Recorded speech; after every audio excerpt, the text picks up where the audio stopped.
I'm here today with Sarah Stein Lubrano, who is the content lead at the School of Life, a global organisation helping people lead more fulfilled lives. She also teaches learning design and content strategy and writes and speaks about a variety of issues, including modern life, capitalism, and cognitive dissonance. She's a collaborator on the career workbook, Happiness at Work, published by the School of Life Press. Well, first of all, welcome, Sarah. It's a great bio, that. Thanks. Yeah, thank you for having me. It's exciting. It's really good to have you here. And I think everybody's going to be thinking, School of Life, tell me more about that. So tell us more about that. Sure. So the School of Life was founded over a decade ago now by a bunch of different people. Our current creative lead is Alain de Botton.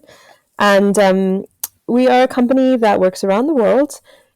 We, through things like books and podcasts and apps and films, to help people think about how to live more fulfilling lives, and lately, in this difficult time, to live with greater wisdom and resilience, basically around the human condition. And I know Alain de Botton from philosophy. I mean, was it the Constellations of Philosophy? Yeah, that's one of the most famous books. Yeah, absolutely. So is it about that, about sort of applying philosophical principles, which might seem quite esoteric, and making them much more practical? Yes, we do lots of that. And we also apply a lot of insights from psychotherapy.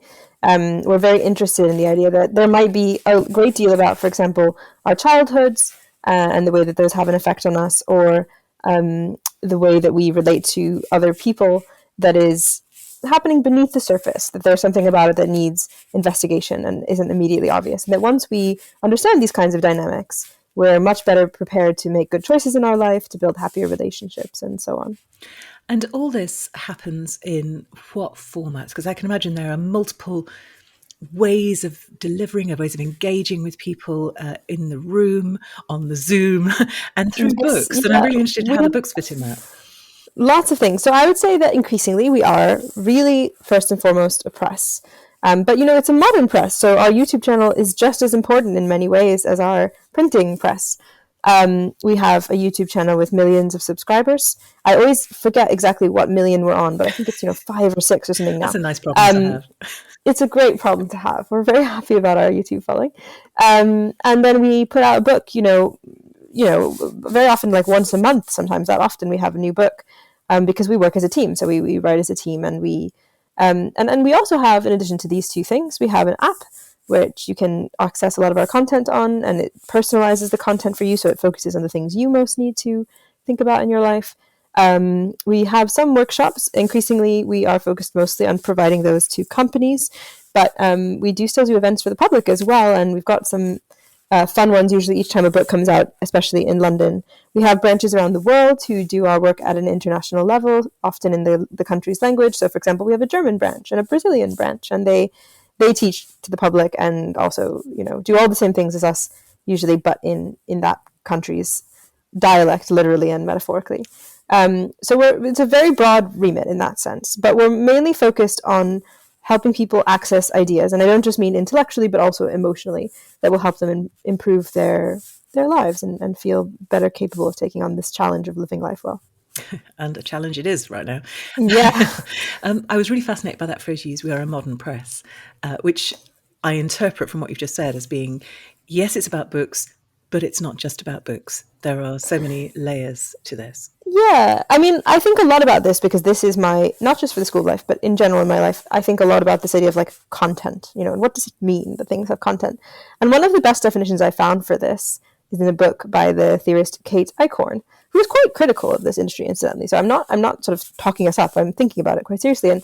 And she says that, we live in a modern world of content. And what that means is that people are not just consuming things, but they are living in an ecosystem where one piece of content leads them onto the next, which leads them onto the next, right? That you're looking at what you might call circulation.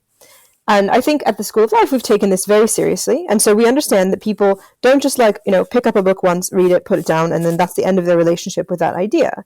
Now, obviously, there are evil versions of content in other parts of the world where people sort of click on clickbait after clickbait and they get tons of Google ads and generates loads of revenue for weird tech companies who have offshore accounts in Bermuda or whatever. But for us, it means that we can actually do something virtuous, which is that we can live in a person's life in multiple ways. So you'll find that we have, for example, with this book, we have previously had a workshop on this topic several, actually for many years, we've been running workshops on this topic, day-long ones, 3-hour ones. We've been thinking about this for ages and ages, and we've been doing interactive exercises with real human beings. And then we've built it into a book, several books actually, the sort of findings we have from those workshops. And we're also presenting those ideas in audio on our app, and we're also presenting those ideas in video on our channel. And I think this is really important for a lot of different reasons. Firstly, because most of us access content in all of those different ways, right? And if we're driving our car, we might need the audio. And if we are hanging out with our teenage son, we might need the video. And if we're finally got some time to ourselves, we might want the book. So it accommodates people at different stages in their lives and different levels of depth and complexity. And also it means that wherever you go, we are there. And so if you're having a problem and you could benefit from some ideas from the School of Life, we will be there. And that's, I think, what I mean by a modern press. We're much more translatable, let's say, than some of the old-fashioned ideas of what a press is. Yeah, no, it's fascinating. And I absolutely, we've said at Practical Inspiration, we're in the business of idea dissemination rather than creating print-bound books. It's just thinking more broadly about what your remit is and what your mission is. What's interesting as well is in old-style press, you'd have an author, you'd have somebody who was single-handedly responsible for producing a book, and that was actually a really important dimension, that intellectual property dimension. And I'm sure that intellectual property is still important to you, but you don't have that sort of single-named author approach. In fact, when I first reached out to you and I said, well, she's the author of, and you were very quick to say, well, no, I'm actually a collaborator. So I really want to ask you about that. Sure. I mean, look, I think the way we think about it, and this has always been true the entire time I've worked at the School of Life, which is a decade, we tend not to focus very much. I think we have very few experimental early things where we have someone's name on the book. But firstly, I think it's realistic that most books, including the ones with authors' names on them, are not really just written by the author. And I say that as somebody who's about to write my first book with my name on it as the author. I can't announce it yet, but it's coming out. And you know, it's not that I'm not excited for that moment. I think there's something very beautiful about it. But like, even then, I know this book is really written by a lot of other people, right? You know, it's written by my PhD advisor and by like the people I've spoken to over the last 10 years and my closest friends who influenced me, and all of the books that are going to appear in the back of that, you know, book jacket and so on. So I think realistically, most books really do have multiple authors. We just put one person's name on the bulk of the ordering of the words, right? Right. Secondly, we really think about the School of Life as something that we want to be institutional rather than individual. Now, you know, and this is tricky because Alan, for example, is quite well known, but we don't want people to relate to it as though it is the, you know, project of just this or that person, and then when they leave or get interested in something else, it's no longer happening. We want to think about it as something that will continue to live indefinitely, and that is genuinely, and it is genuinely, the result of the insights of many, many, many, many intelligent people working together.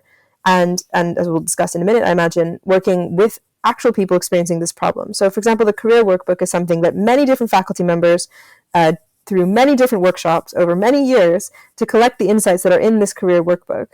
And it would be kind of unfair if then one person got to write this up and put their name on the book. And also it means that, you know, hopefully we're a little bit in the business of therapy, I think. We're certainly literally in the sense that we also have a therapeutic wing, which I haven't been talking up as much. But we have therapists, art therapists, normal, in quotes, therapists, career therapists who are very relevant to this book. But we also hope that people will relate to the brand a little bit as though it is also a therapeutic voice.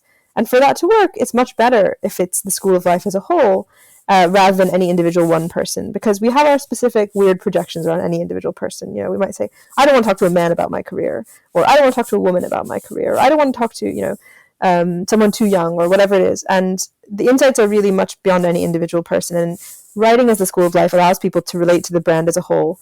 And that's usually a better place to start, we find, with these books. Sort of a collective wisdom. Yeah, it is a collective wisdom, and also it helps people relate well. Yeah, it's really interesting. And I think I do want to talk to you about the collaboration, what actually that looks like in practice, because I know that writing a book with other people has its own challenges and its own joys. And I think first, though, I'd love to talk to you a little bit more about that idea that it's almost like therapy in a book. And what's really noticeable when you look at this book is it's very visual, it's very colourful, and it's incredibly interactive. It's like doing a course. It's like having a conversation. Yep. So I'm guessing that is simply a way of bringing in that kind of real life therapeutic experience in the room with someone into a book. But how did you come across that? Well, again, this used to be parts of this used to be one of our workshops that we ran for a long time, and I think that that is in fact how books like this should be written, right? Because it means that we've really tried these ideas out with human beings and seen how they process them, and we've tweaked things. There were things that didn't work that we threw out. There were things that people loved that we didn't expect. We've really gotten to see the depth of how people react to things like this, and we also know which ideas are hardest to take on, which are usually around failure. But sometimes also around childhood, which is interesting. So we've written this in order to essentially give the reader the experience of having been in some way in one of these live experiences, in the sense that they're doing an exercise. And I also think we are very attuned to the idea that, you know, to change something about your life is not simply to passively receive wisdom. And a lot of our books are geared to the idea that the person needs to go away and think this through for themselves, and their answers will always be individual and different. So hopefully going through this workbook is not a one-size-fits-all experience, but you're writing things down and developing and building on those ideas. And in essence, we've just tried to make that approach, which we always have in our live experiences, and which to some degree we have in our digital experiences, where we might have, let's say, one video that's 5 minutes long, but then we have everyone commenting underneath and sending each other supportive comments and this sort of interactive approach. We've tried to bring that even to a book, which is a format that's usually not very interactive. And I honestly, as I was going through this book, preparing for this podcast and for a couple of other appearances we're doing soon, literally took screenshots of pieces of this. And it's funny because I've been working on this material for 5 years now. You know, I've been to these workshops, I've done the exercises, but there were still exercises that I screenshotted and was like, I need to do this for myself. And I think that that doesn't just point to the fact that this is a good book, but it also points to the fact that we always need to be doing things like this as humans. That thinking is a really long, complicated, strategic process if we want to run our own lives. Because something I always love as a point that we make in these workshops is, if we don't make plans for our own life, and if we don't strategize about what we really want to be doing, and if we don't think through these somewhat difficult questions on a regular basis, the good and bad news is other people will happily make plans for us. You know, the manager at your company will make a plan for you for next year, and the market will make whatever horrible plan it has for you next year. And the only person who can save you from those plans and make better ones basically is you. And so this is a book to help you do that, really. Yeah, and it's really interesting if you think about the sort of the metaphor inherent within it, the idea of school of life.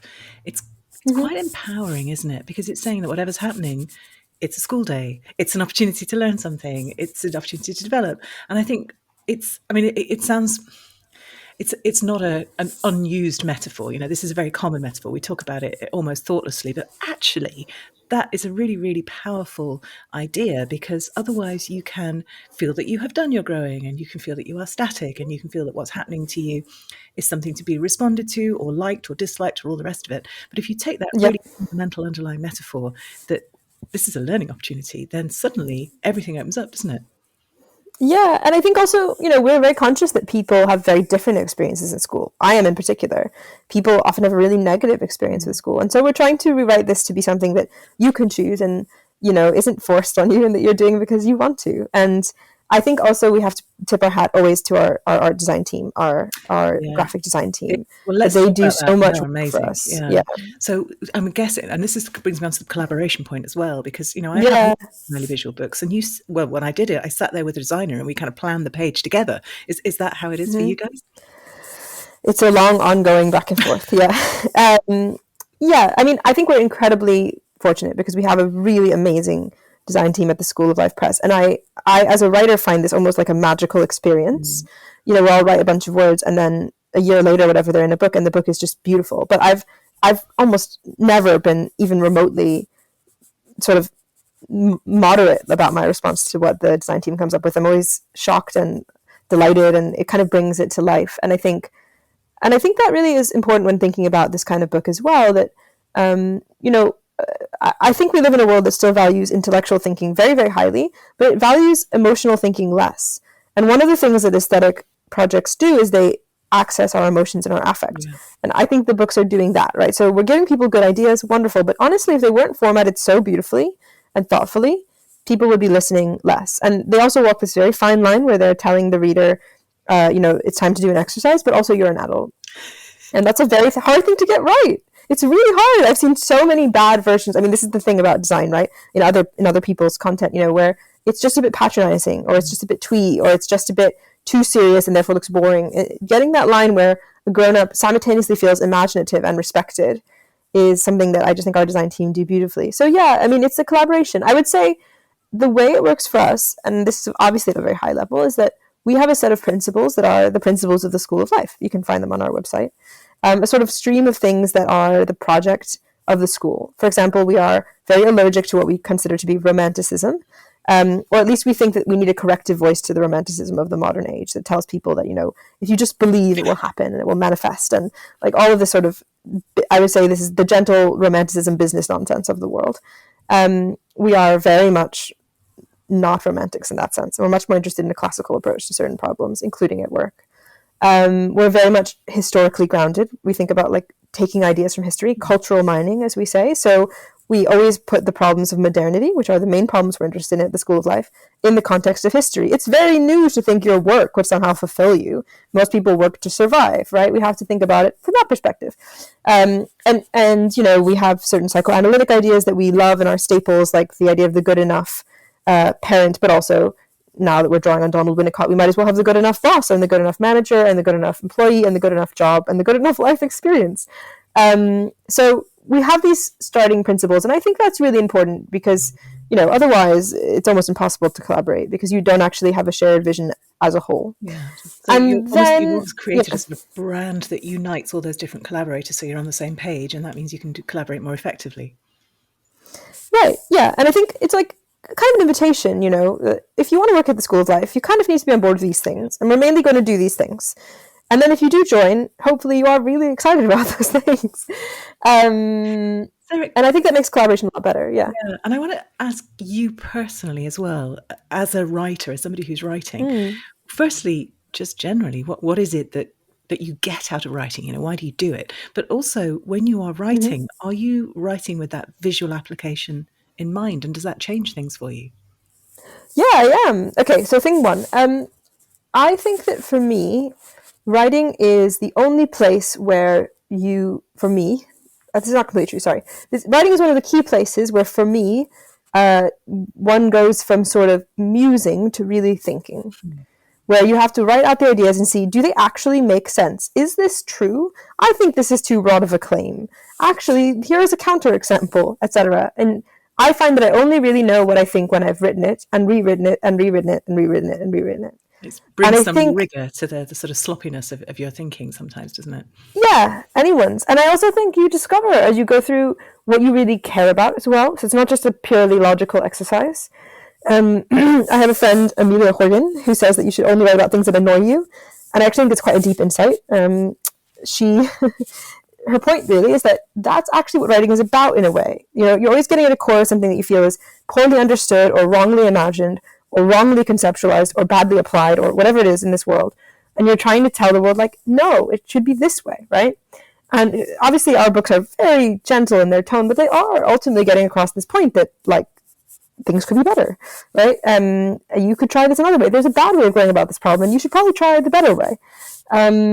So I think that writing is a process for really thinking properly for the first time about something that is difficult and annoying for you, or that you want other people to think differently about. And for me, that's definitely the role that it plays. That's really interesting parallel as well. I'm just thinking entrepreneurially, they say that the best products come out of your irritation with something. It's absolutely. It could be better, isn't it? And writing is a sort of form of improvement of the world and yourself. In a way, it is an entrepreneurship, right? I mean, it is in the sense that it's saying, what if we changed our focus to this, right? It's just that it's less about like sales, although we do sell books, and more about selling the idea, let's say, in a very capitalist way. And then your second question about visual design, I do think it's increasingly important. I think I've been thinking about this a lot lately because of my own academic interests and professional interests. But I think we're living in a world of user experience design. I really do. I think most of your day is spent on a platform that has had elaborate, intensive user experience design applied to it. And we are so accustomed to this now that there's now research showing that we resist it when we can tell it's manipulating us, right? So people were very obsessed with nudge psychology about 8 years ago or whatever. And now we can see that people are beginning to really figure out what nudge psychology is doing to us and resist it.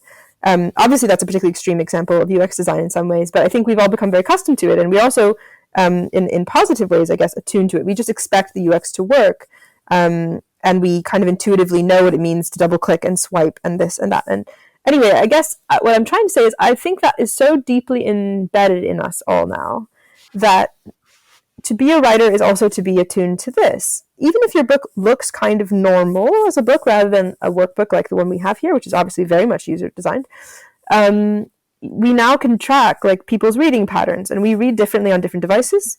There's famously what's called the F shape on MacBooks, let's say, or computers, where we read the full first line all the way across, and then we scan down the page to the next major line that we think is important, and then we read that full line across. We're looking for the relevant information for us because we know that not all of it is going to be as relevant. And then we scan further down the page. So that ends up looking like an F, right? And we can track this behavior in humans. And of course, this is a complicated problem. One of the reasons people read like this is because web pages are designed for search engine optimization. So they tend to have a bit of fluff on them to get the search engine to bring you to that page in the first place. And then users have keyed into this and they're like, oh, I'm done with that. I don't want to read all this fluff. I just want to read the key part for me. But the real point is people's brains are now adapted massively. And we read the F shape online. We read slightly differently in books, slightly differently on our phones and so on. But we are reading like creatures of this modern world.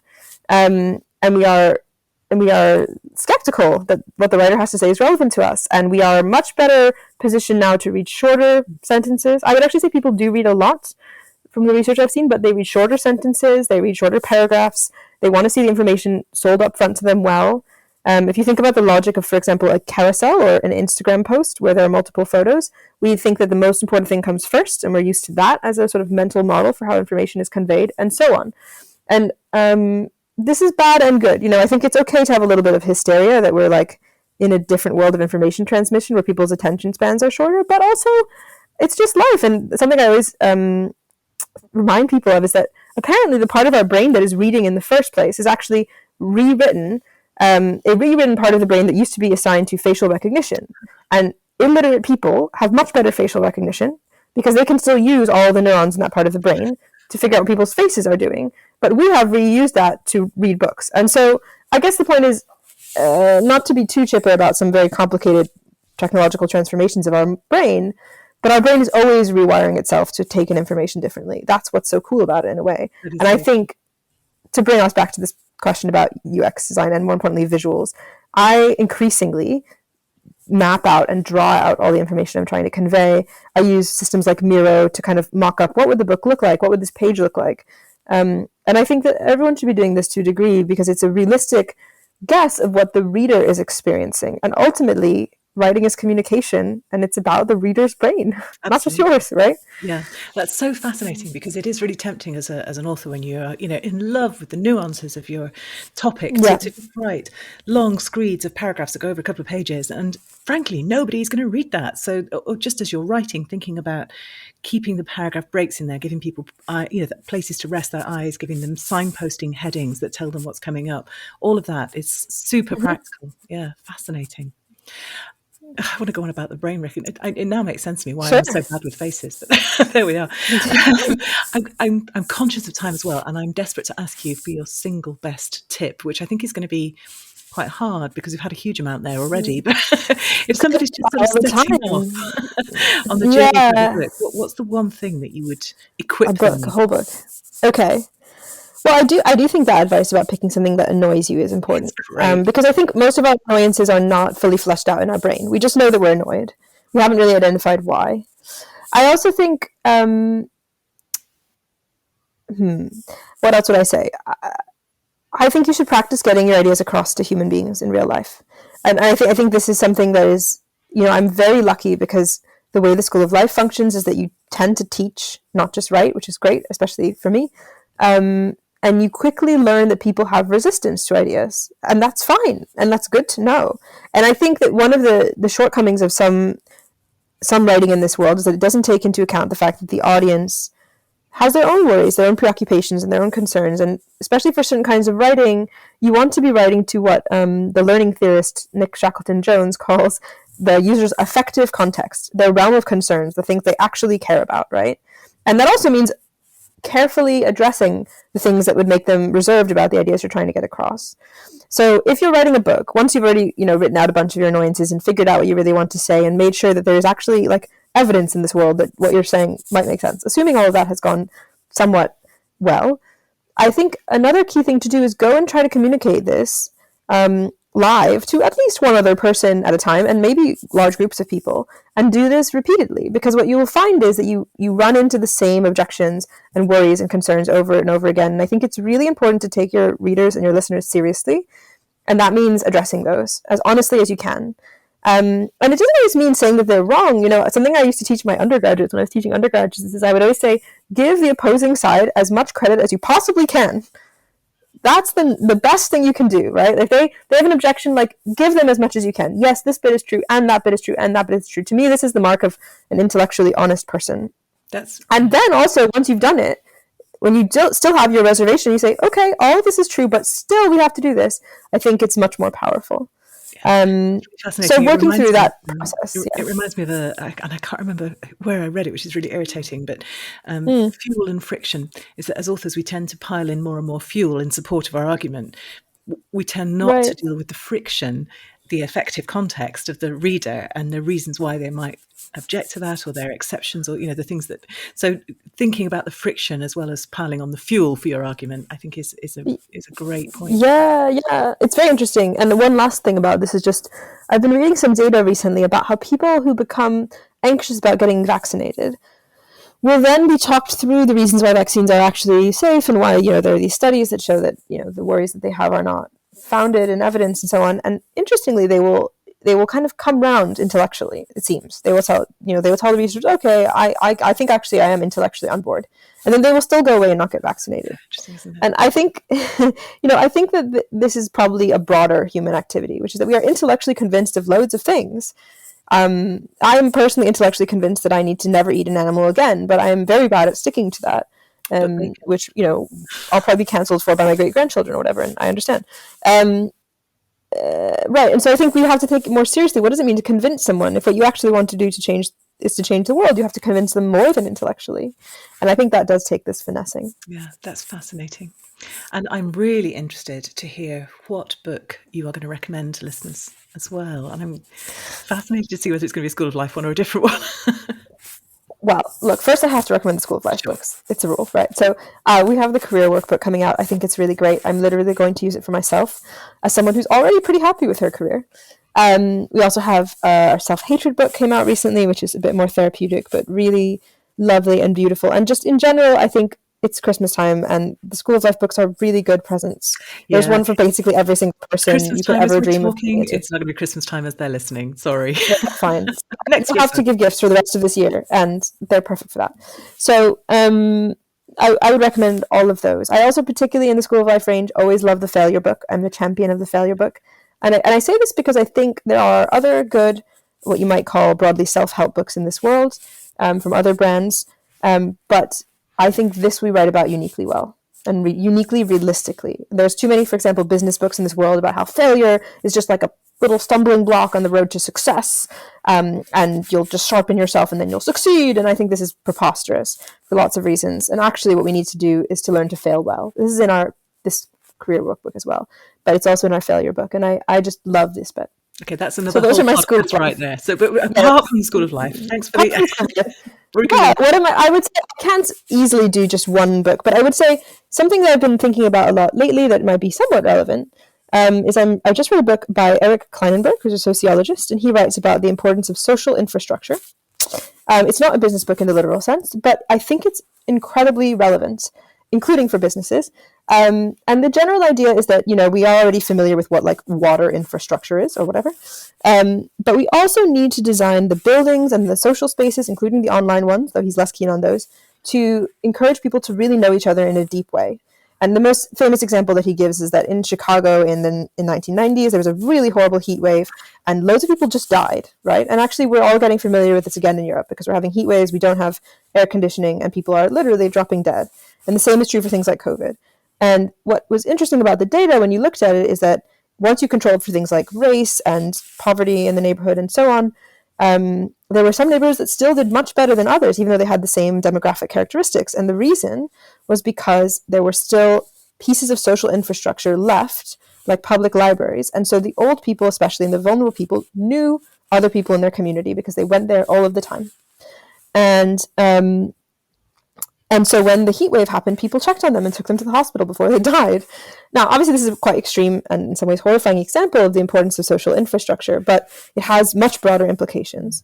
It has much broader implications for whether people are effectively polarized, which means whether they hate people that they disagree with in their neighborhood.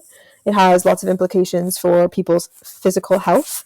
It has loads of implications for, whether people feel isolated, whether they stay in communities. And I think it also has a lot of implications for work. I think we're currently going through this big transformation at work where suddenly lots of things are remote. And I think one of the most important things we can think about if you're running even a small company is how to build the kind of social spaces where people get to know each other deeply, even if that's somehow magically on Slack, or if it's going to a coffee shop and putting all screens away for 3 hours once every 3 weeks, or whatever it is. I think we have to return to this idea because we're living in the 21st century, and the 20th century of infrastructure is not sufficient for our understanding of what is needed now. So this is something I'm thinking about a lot recently. Yeah, that's fascinating, and a really good example of how a book that isn't, as you say, technically a business book, it's about sociology, it's about how we create our spaces, massive implications for businesses and how we lead. Yeah, Totally. brilliant. Yeah. And if people want to find out more about you, Sarah, more about the School of Life, where should they go? So go to the School of Life website. It's theschooloflife.com. Go to our YouTube channel and subscribe, because then you'll get nice little updates every week with a nice, beautiful, often very lovely animated video. I have a website if you want to look at my funny little scribblings sometimes. But the main thing is to hook into this larger network of people thinking together at the School of Life. And I really recommend people do that and check out our books and all of our other wonderful modern press products. We do want your website because we want to know what the book is when you It's are just able my to name. announce it. Sarah Lubrano, Yeah. Sarah Stein Lubrano. Just like SarahSteinLubrano.com. Yeah. Yes, well, those of you with distinctive names, it must be wonderful to be able to do that. Brilliant. Wonderful. Yep, it was me. so good to talk to you, Sarah. There was so much in there. I feel like we could have another 3 Happily. hours or so. We probably would have just scratched the surface. But thank you for your time today. Thank you so much.